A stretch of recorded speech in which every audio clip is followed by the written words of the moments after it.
بسم الله الرحمن الرحيم.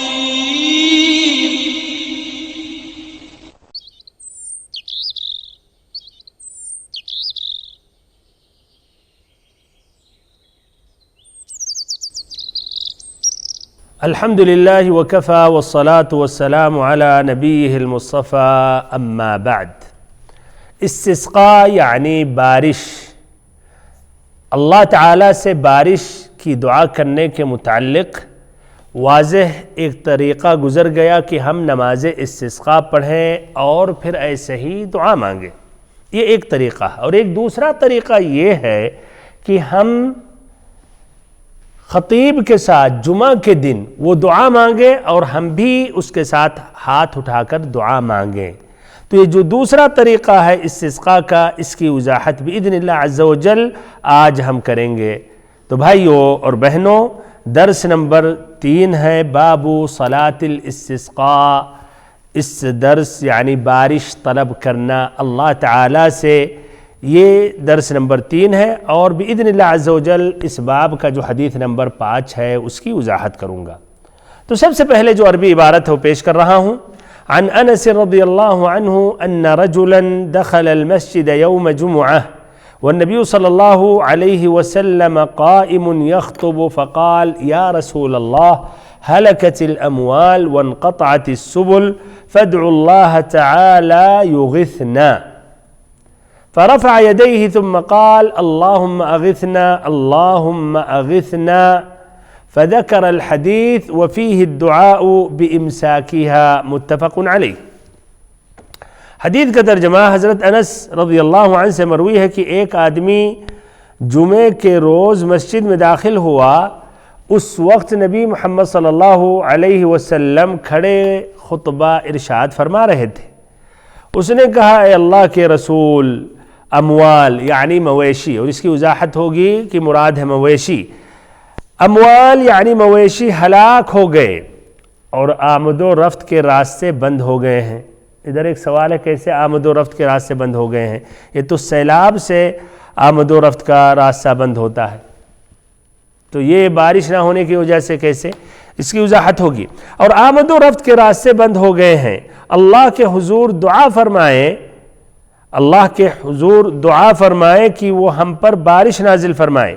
آپ صلی اللہ علیہ وسلم نے اسی وقت اپنے ہاتھ اوپر اٹھائے اور دعا فرمائی اللہم اغثنا اللہم اغثنا اللہم اغثنا. 3 مرتبہ آپ نے کہا الہی بارش سے ہماری فریاد رسی فرما، یا الہی باران رحمت سے ہماری فریاد رسی فرما، اے اللہ باران رحمت سے ہماری فریاد رسی فرما. پھر ساری حدیث بیان کی. اس میں ابن حجر نے 2 ہی مرتبہ ذکر کیا، لیکن پوری حدیث میں 3 مرتبہ آیا ہے. اس میں بارش کے بند کروانے کی دعا کا بھی ذکر ہے. اس طرح ابن حجر رحمہ اللہ نے حسب عادت پوری حدیث بیان نہیں کی، اشارہ کر دیا اس کی طرف. انشاءاللہ ہم حدیث تخریج کو پوری بیان کریں گے. تو لیجئے تخریج الحدیث، اس کی روایت امام بخاری امام مسلم نے کی ہے، اور بخاری نے اس کو کئی مقام پر انہوں نے روایت کی ہے. صرف باب الاستسقاء یا کتاب الاستسقاء میں 10 مقام پر اس حدیث کو دہرایا. اس میں سے ایک مقام یہ ہے جہاں کی حدیث پوری ہم بیان کریں گے. باب الاستسقاء فی خطبۃ الجمعہ غیر مستقبل القبلہ، کہ استسقاء بارش طلب کرنا یا اللہ تعالیٰ سے بارش کی دعا کرنا جمعہ کے خطبہ کے دوران، اور ظاہر بات اس وقت قبلہ کی طرف نہیں رہے گا، غیر مستقبل القبلہ. پیج نمبر 163 حدیث نمبر 1014. امام مسلم نے بھی کتاب الاستسقاء میں روایت کی ہے، پیج نمبر 359 حدیث نمبر 897. یہ دونوں حضرات اس طریق سے روایت کرتے ہیں، طریق اسماعیل ابن جعفر جو روایت کرتے ہیں شریک ابن عبداللہ ابن ابی نمر سے، جو روایت کرتے ہیں انس ابن مالک رضی اللہ عنہ سے. پوری حدیث سنے. کہتے ہیں انس رضی اللہ عنہ ان رجلا دخل المسجد یوم الجمعة من باب كان نحو دار القضاء، کہ ایک شخص جمعہ کے دوران داخل ہوا دروازہ اس دروازے سے جو دار القضاء کی طرف سے تھا، ورسول اللہ صلی اللہ علیہ وسلم قائم یخطب، اور آپ صلی اللہ علیہ وسلم اس وقت خطبہ دے رہے تھے. فاستقبل رسول اللہ صلی اللہ علیہ وسلم قائما، تو اس شخص نے نبی صلی اللہ علیہ وسلم کے سامنے ہو کر، کھڑے ہو کر، اس نے وہ کھڑا ہوا، سامنے کھڑا ہو گیا آپ صلی اللہ علیہ وسلم کے سامنے، پھر کہا یا رسول اللہ ہلکت الاموال وانقطعت السبل فادعوا اللہ یغیثنا کہ اموال یعنی مویشی ہلاک ہو گئے ہیں، راستے بند ہو گئے ہیں، اللہ تعالیٰ سے دعا کریں کہ ہم پر بارش نازل کرے. فرفع رسول اللہ صلی اللہ علیہ وسلم یدہ، آپ صلی اللہ علیہ وسلم نے ہاتھ اٹھایا. ثم قال اللہم اغثنا اللہم اغثنا اللہم اغثنا، 3 مرتبہ، اے اللہ ہم پر بارش نازل فرما، اے اللہ یا الہی ہم پر بارش نازل فرما، یا الہی یا رب العالمین بارش نازل فرما. قال انس ولا واللہ ما نرى في السماء من سحاب ولا قزعة، کہتے ہیں اللہ کی قسم اس وقت آسمان میں نہ بادل تھے نہ بادل کا ٹکڑا تھا. وما بیننا وبین سلع من بیت ولا دار، یعنی وہاں سے لے کر اس پہاڑ سلع تک یعنی جتنے بھی گھر ہیں، یعنی ایک دم پورا اس وقت آسمان فضا ایک دم صاف تھا. قال فطلعت من ورائه سحابة مثل الترسی، پھر اس کے پیچھے سے، اس پہاڑ کے پیچھے سے ایک بادل اٹھا، مثل الترس، بہت چھوٹا شروع میں ظاہر ہوا.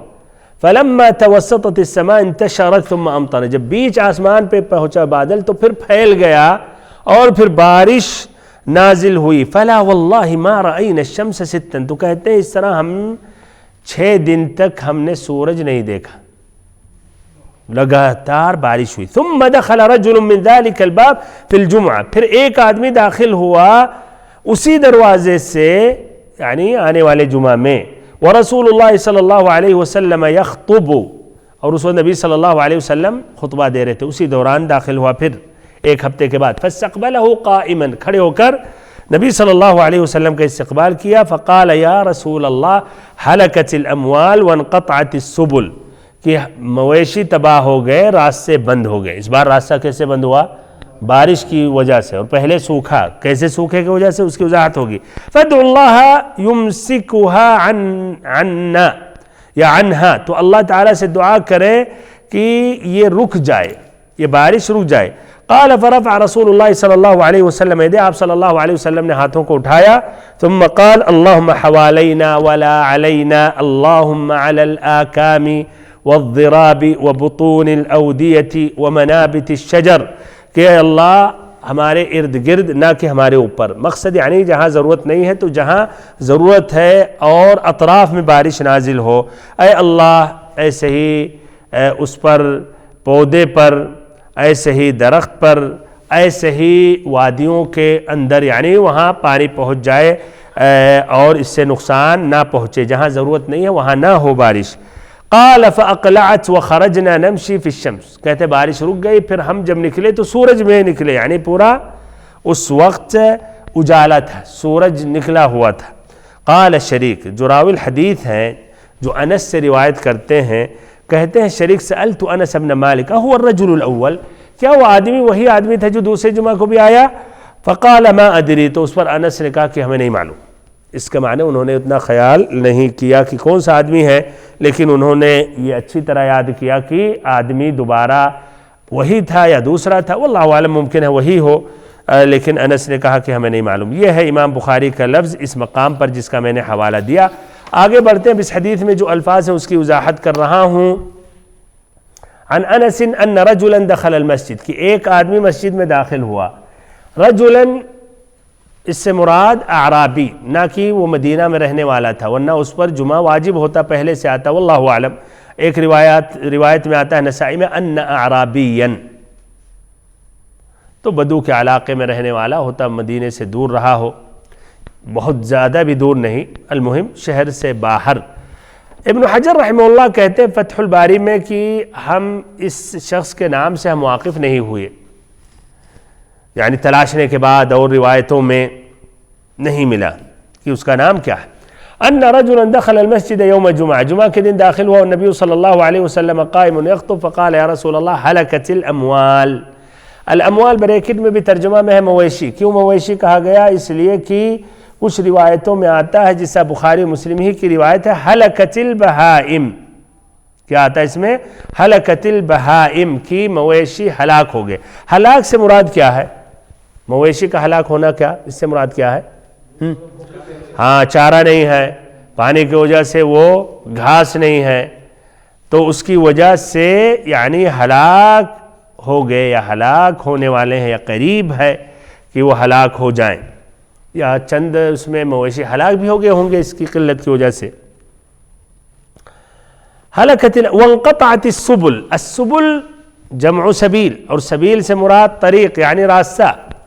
تو اس سے مراد طریق سے کہ راستے بند ہو گئے. کیا مراد ہے راستے بند ہو گئے؟ ہاں راستے بند ہو گئے. کیسے راستے بند ہو گئے؟ سوکھا ہے بھی. ہاں کیسے راستہ رک گیا؟ بارش نہیں ہوئی تب کیسے راستہ رک گیا؟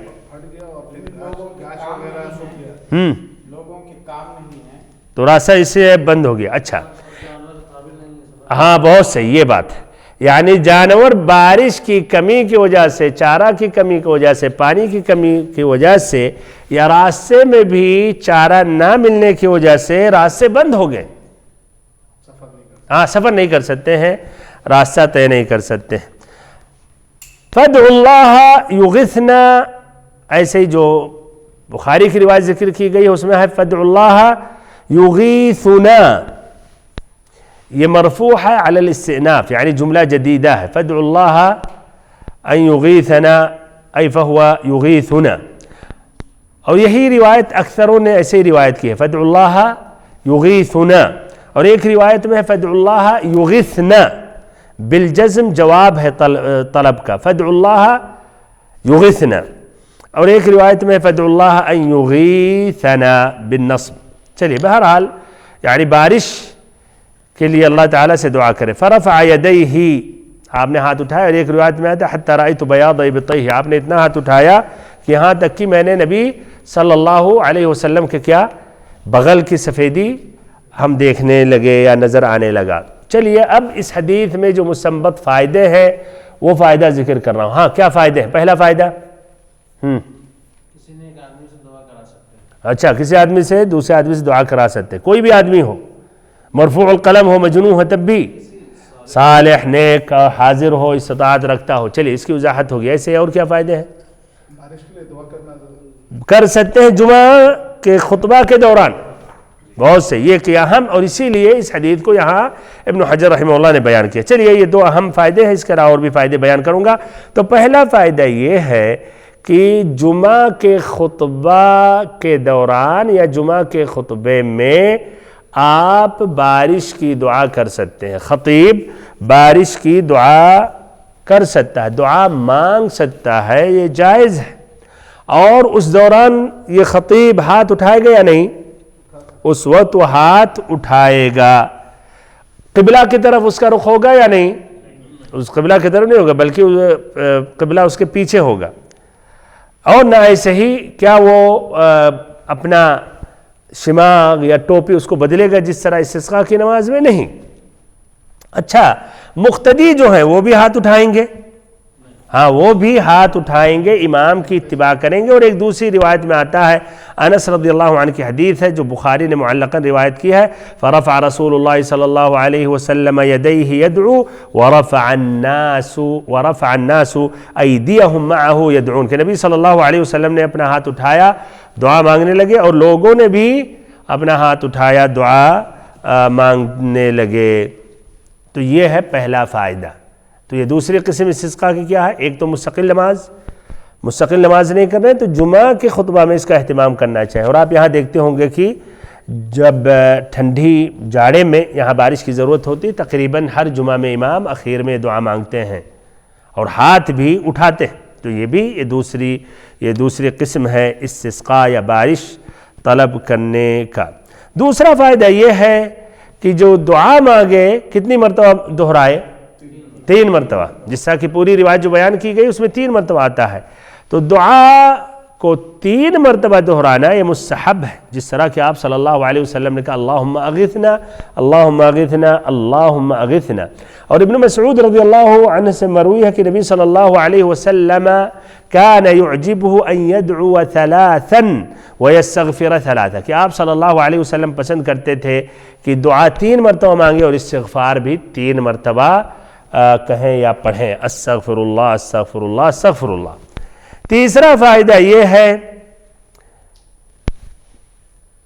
ذرا عقیدے کی طرف ہم جاتے ہیں، اللہ پر توکل کرنا یہ واجب ہے کہ نہیں؟ تو اب سوال ادھر یہ ہے کہ اللہ نے یہی مقدر کیا تھا کہ بارش نہ ہو ابھی، تو یہ طلب کرنا کہ اللہ کے نبی آپ دعا مانگے، کیا توکل کا منافی ہے یا نہیں؟ توکل کے خلاف ہے یا نہیں؟ خلاف ہے۔ اچھا، تو اس کا یہ ہے کہ اگر خلاف ہوتا تو پھر آپ صلی اللہ علیہ وسلم انکار نہیں کرتے۔ تو اس طرح کیا جواب ہے کہ دعا مانگنا کہ اللہ تعالی مصیبت کو، پریشانی کو، قحط سالی کو ہٹائے، یہ توکل کے منافی نہیں ہے۔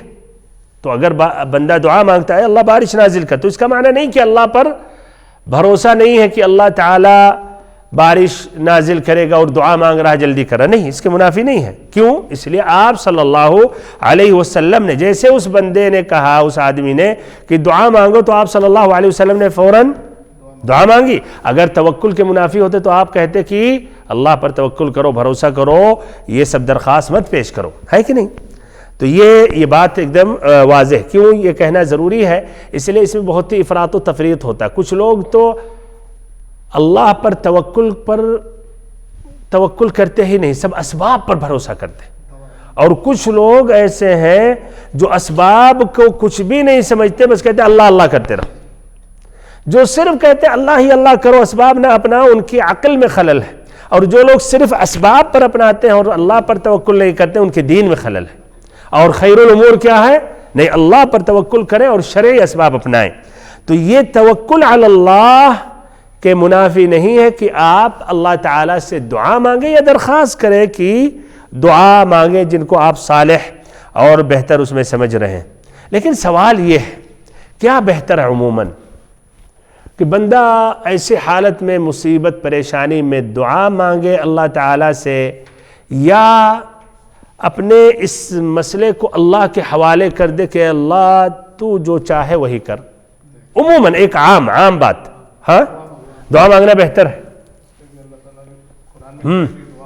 دعا مانگنا اس پہ کوئی، دیکھیے دعا مانگنا یہ تو کہا گیا جائز، اب اس پہ کوئی کلام نہیں۔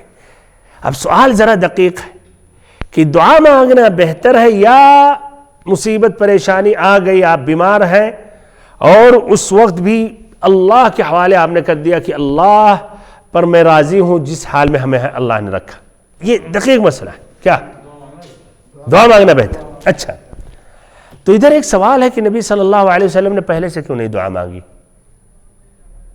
حالت پریشانی تو پہلے سے تھی نا، تو پہلے سے کیوں نہیں مانگی؟ تو اس سے بات واضح ہو رہا ہے کہ یہ اللہ کے حوالے کر دینا، اللہ جو کرے اس پر راضی ہو جانا، یہ زیادہ بہتر اور افضل ہے۔ اسی لیے نبی صلی اللہ علیہ وسلم نے دعا نہیں مانگی اس وقت، اور ایسے ہی آپ کو معلوم تھا کہ قحط سالی ہے، آپ نے یہ دعا سوال کو مؤخر کیا، لیکن جب آپ سے سوال کیا گیا تو آپ نے دعا مانگی۔ کیوں؟ بیان کرنے کے لیے چیز جائز ہے، اور تاکہ یہ بھی امت کے لیے یہ بات واضح کر دے کہ استسقاء کے لیے، بارش نازل ہونے کے لیے دعا کرنا یہ جائز ہے، اور اس کا طریقہ بھی آپ نے پھر بتایا، انشاءاللہ واضح ہوا ہوگا یہ۔ تو یہ تیسرا فائدہ یہ ہے، خلاصہ کلام کہ دعا مانگنا کہ مصیبت کو اللہ ٹال دے، یہ توکل علی اللہ کا منافی نہیں ہے۔ آگے بڑھتے ہیں، چوتھا فائدہ یہ ہے، نبی صلی اللہ علیہ وسلم کی سچائی، آپ کی سچے نبی ہیں، آپ صادق ہیں، اس پر ایک بین دلیل ہے، ایک معجزہ۔ سبحان اللہ، آپ نے دعا مانگی اور صحابہ کرام جب نکلے تو بارش ہی بارش ہو رہی تھی۔ ہاں عبد القیوم، بارش ہی بارش ہو رہی تھی، پھر ایک ہفتے تک مسلسل بارش ہوتی رہی، دوسرے ہفتے میں پھر اس نے جب دعا کی درخواست کی کہ اب اللہ تعالیٰ سے دعا کریں بارش رک جائے، تو آپ نے دعا کی تو بارش رک گئی۔ تو اس میں علامت ہے کہ آپ صلی اللہ علیہ وسلم اللہ تعالیٰ کی طرف سے بھیجے ہوئے رسول برحق صادق، اور یہ صحابہ کرام نے یہ نقل کیا، ان کے آنکھوں کے سامنے کی بات ہے۔ پانچواں فائدہ یہ ہے، چلیے بارش طلب کرنے کے لیے دعا مانگنا جائز ہے، اور اس کے لیے ایک صلاۃ الاستسقاء ہے، اور نمبر 2 جمعہ کے خطبے کے دوران، اور ایک نمبر 3 کیا ہے؟ ہاں گزر گیا شروع میں تمہید میں، عام حالات میں دعا مانگنا عام ہے، اے اللہ بارش نازل کر نمازوں کے بعد، تنہائی انفرادی اپنے حساب سے۔ اچھا، تو بارش کے لیے دعا مانگنا جائز ہے۔ اب سوال یہ ہے کہ بارش زیادہ ہو گئی تو رکنے کے لیے بھی دعا مانگنا جائز ہے؟ جائز ہے۔ اس کی دلیل کیا ہے؟ اسی حدیث کے اخیر میں ہے، وہ صحابی یا وہ اعرابی آیا اور کہا اللہ کے نبی بارش کی کثرت سے مویشی یا ہماری اموال یہ تباہ ہو رہے ہیں، راستے بند ہو رہے ہیں، اللہ سے دعا مانگے کہ اب یہ رک جائے۔ تو ہاں یہ جائز ہے، اس کو کہا جاتا ہے الاستصحاء، کہ بارش رکنے کی دعا کی جائے، اس لیے کہ بارش سے اب نقصان ہو رہا ہے، بارش کی قلت میں بھی تکلیف، زیادہ ہو جانے میں بھی تباہی۔ لیکن اس کا اہتمام کرنا چاہیے کہ جس طرح نبی صلی اللہ علیہ وسلم نے دعا مانگی اس طرح دعا مانگے، یعنی آپ صلی اللہ علیہ وسلم نے کیا کہا؟ اللہم حوالینا ولا علینا، کہ اے اللہ اطراف میں نہ کہ ہمارے اوپر یا جہاں ہم ہیں وہاں بارش ہو، تاکہ وہ بارش سے اور لوگ مستفید ہوں۔ تو بارش رک جائے جہاں نقصان ہے، اور جہاں بارش ہونے کی نقصان نہیں ہے تو وہاں بارش ہوتی رہے۔ تو یہ پانچواں فائدہ ہے۔ خلاصہ کلام یعنی بارش سے اگر نقصان ہے تو دعا مانگ سکتے ہیں کہ یہ بارش اب رک جائے۔ اس کے علاوہ اور بھی فوائد ہیں، ذکر کر دے رہا ہوں۔ ایک چھٹا فائدہ یہ ہے کہ ضرورت کے وقت خطیب سے کیا مقتدی بات کر سکتا ہے؟ کر سکتا ہے، جیسے حدیث میں، لیکن الاصل عام حالت میں بات کرنا یہ منع ہے اور شدید وعید ہے، جیسا باب صلاۃ الجمعہ میں بات گزری۔ یہاں تک کہ انکار منکر بھی کوئی بات کر رہا اس سے آپ نہیں روک سکتے، اور آج کل کتنا تساہل کرتے ہیں سبحان اللہ لوگ بات کرنے میں، اسی لیے انہیں کب آپ تنبیہ کریں؟ دونوں خطبہ کے درمیان جب امام رک جائے، یا ایسے ہی جب خطبہ مکمل ختم ہو جائے۔ تو بہرحال اس طرح یہ جائز ہے۔ ایسے ہی ایک ساتواں فائدہ یہ ہے کہ ہاتھ اٹھانے کے متعلق، کیا ہاتھ اٹھانا دعا مانگنے کے وقت کیا جائز ہے؟ تو دعا کے آداب میں سے ہاتھ اٹھایا جائے، اور اس میں کئی حدیثیں ہیں، یہاں تک کہ اہل علم نے کہا کہ اس میں متواتر حدیثیں ہیں۔ اور امام بخاری کی ایک کتاب ہے جزء فی رفع الیدین، اس میں بھی انہوں نے کئی حدیثیں بیان کی ہیں۔ لیکن خطبہ کے دوران ہاتھ اٹھا کر دعا مانگنا نبی صلی اللہ علیہ وسلم سے نہیں ثابت ہے، سوائے بارش طلب کرنے کے وقت، یا ایسے ہی بارش جب زیادہ ہو گئی تو رکنے کے وقت۔ تو خطبہ میں اس طرح امام کو چاہیے ہاتھ اٹھا کر دعا مانگے، یا بغیر ہاتھ اٹھا کر؟ بغیر ہاتھ اٹھا کر، اس لیے کہ نہیں آتا ہے کہ نبی صلی اللہ علیہ وسلم ہر دعا ہاتھ اٹھا کے مانگتے تھے، لیکن بارش کے لیے ثابت ہے یہی حدیث آپ کے سامنے، فرفع یدیہ، آپ نے ہاتھ اٹھائے۔ کچھ روایتوں میں حتی رأیت بیاض ابطیہ، آپ صلی اللہ علیہ وسلم اتنا اٹھائے کہ بغل کی سفیدی نظر آنے لگی۔ تو یہ ہے ساتواں فائدہ کہ خطبہ کے دوران، جمعہ کے خطبہ کے دوران امام ہاتھ اٹھا کر دعا نہ مانگے بلکہ ایسے ہی دعا مانگے، اس لیے آپ صلی اللہ علیہ وسلم سے ثابت نہیں ہے، لیکن عام حالات میں ہاتھ اٹھا کے دعا مانگنا جائز اور درست ہے۔ تو خطبہ میں صرف استسقاء، بارش نازل ہونے کی دعا کرنا، بارش طلب کرنے کے وقت ہاتھ اٹھا سکتے یا نہیں؟ ہاتھ اٹھا سکتے۔ ایسے آتا ہے جب بارش زیادہ ہو گئی رکنے کے وقت، اور مقتدین بھی امام کی اقتداء کرتے ہوئے وہ بھی ہاتھ اٹھائیں گے۔ 8واں فائدہ سوال کر کے اس مسئلے کو واضح کر رہا ہوں۔ بھائیوں اور بہنوں، دعا کے آداب میں سے ایک ادب ہے کہ دعا مانگنے سے پہلے اللہ تعالیٰ کی حمد و ثنا بیان کرے، نبی صلی اللہ علیہ وسلم پر درود و سلام پڑھے، ہے کہ نہیں؟ سوال یہ ہے کہ یہ واجب ہے یا مستحب ہے؟ مستحب ہے، واجب نہیں ہے۔ تو اگر ڈائریکٹ کوئی دعا مانگ رہا ہے، اے اللہ ہم پر رحم فرما، بغیر کہ اللہم لک الحمد حتی ترضا مثلا، اللہم صلی علی نبینا محمد، اے اللہ بارش نازل کر، تو کیا وہ جائز ہے؟ اس کی دلیل کیا ہے کہ واجب نہیں ہے، جائز ہے؟ اس حدیث سے نبی صلی اللہ علیہ وسلم نے ڈائریکٹ جب اس آدمی نے کہا کہ اللہ تعالیٰ سے دعا کرے تو آپ نے کیا کہا؟ اللہم اغثنا، اللہم اغثنا، اللہم اغثنا۔ ممکن ہے کوئی آپ سے اعتراض کرے، کہے لیکن خطبہ کے شروع میں آپ نے حمد و ثنا سے اسٹارٹ کیا تھا، تو کیا رائے ہے؟ تو اس کا جواب کیا دیں گے؟ بہت صحیح، ماشاءاللہ، وہ حمد و ثنا خطبہ کے لیے تھا، دعا کے لیے نہیں تھا، اور وہ بھی درمیان میں آیا تھا وہ شخص۔ تو اس سے واضح ہوا خلاصہ کلام کہ حمد و ثنا یہ ضروری یا واجب نہیں ہے دعا مانگنے سے پہلے ایسے درود و سلام پڑھنا، بلکہ مستحبات میں سے ہے۔ اور ایسے مقام پر جہاں جمعہ کا آپ صلی اللہ علیہ وسلم سے ثابت نہیں ہے کہ آپ نے اس طرح حمد و ثنا درود و سلام کے بعد دعا مانگی، تو ہمیں یہاں بھی آپ صلی اللہ علیہ وسلم کی اقتداء کرنی چاہیے۔ اور اس سے فائدہ یہ ملتا ہے کہ عام حالات میں بھی ڈائریکٹ بندہ دعا مانگ سکتا ہے، یہ واجب نہیں ہے، واللہ اعلم۔ تو خلاصہ کلام یہ درس نمبر جو 3 ہے باب صلاۃ الاستسقاء کا، کہ استسقاء کی دوسری جو شکل ہے وہ ہے کہ خطیب جمعہ کے خطبہ کے درمیان یا اخیر میں ہاتھ اٹھا کر دعا مانگے اور مقتدین بھی ہاتھ اٹھائیں اور اس پر آمین کہیں، تو یہ بھی جائز ہے۔ استسقاء کی ایک یہ شکل ہے یا دوسری شکل ہے۔ پہلی شکل صلاۃ مکمل نماز جو بات گزر گئی، نمبر 2 خطبہ کے دوران، جمعہ کے خطبہ کے دوران دعا مانگنا، نمبر 3 عام حالات میں مسلمان یہ دعا کا اہتمام کریں۔ بارک اللہ فیکم وجزاکم اللہ خیرا وصلی اللہ وسلم وبارک ونعم علی عبدک ورسولک محمد۔